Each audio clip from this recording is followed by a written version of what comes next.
ওই দেশের লোকেরা বলকের বাদশাকে বললেন, রে বাদশাহ, কি চিন্তা করেন, কি জিনিস নিয়ে টেনশন করেন, যে টেনশন করার কারণে আমাদেরকে উপদেশ দেওয়ার মতন সময় নাই। বাদশাহ ইব্রাহিম বিন আদহাম বললেন, আমার 1 নম্বর চিন্তা হলো, আমার দুনিয়ার জীবন যখন শেষ হয়ে যাবে, মালাকুল মউত আজরাইল আলাইহিস সালাম যখন আমার জান কবজ করার জন্য আসবে, মালাকুল মউত বলবে, আল্লাহ, ওই বাদশার জানটা আমি কি ঈমানদার হিসাবে কবজ করব, না বেঈমান হিসাবে নাফরমান মুনাফিক করে কবজ করব? সেই দিন যদি আল্লাহ পাক বলে, মালাকুল মউত আজরাইল, বাদশার জানটা তুমি নাফরমান বেঈমান করে তুমি কবজ করো, তাহলে তো আমার জীবন শেষ হয়ে যাবে।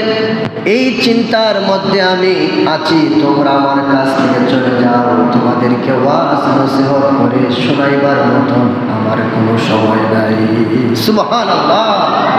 এরপরে বাদশাকে আবার বলা হলো, আর কি চিন্তা করেন?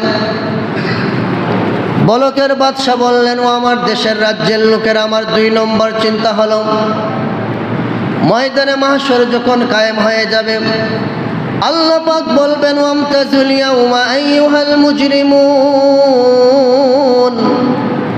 ও আমার নেককার বান্দাগণ, তোমরা গুনাহগারদের থেকে পৃথক হয়ে যাও। ও আমার মুত্তাকি পরহেজগার বান্দাগণ, তোমরা গুনাহগার থেকে সেপারেট হয়ে যাও, পৃথক হয়ে যাও। সেই দিন ময়দানে মাহশরে আল্লাহ পাক যদি বলে, ও বলকের বাদশা, তুমিও গুনাহগারদের দলে চলে যাও, সেদিন যদি আমাকে আমার আল্লাহ পাক এ কথা বলেন, তাহলে তো আমার জীবনের দুনিয়ার জীবন বরবাদ হয়ে যাবে। এই রকম চিন্তার মধ্যে আছি, তোমাদেরকে উপদেশ এবং ওয়াজ করার মতন আমার কোনো সময় নাই। সুবহানাল্লাহ। কি চিন্তা করলেন? আর আমরা কি চিন্তা করতেছি? আমাদের মনের ভিতরে এই রকম কি কখনো চিন্তা আসে, আমার মরণটা কি, আমি কি ইমানদার হিসেবে মরব না বেঈমান হিসেবে মারা যাব?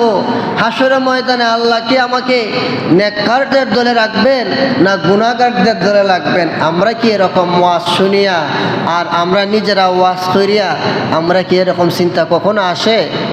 মুঠি আসে না।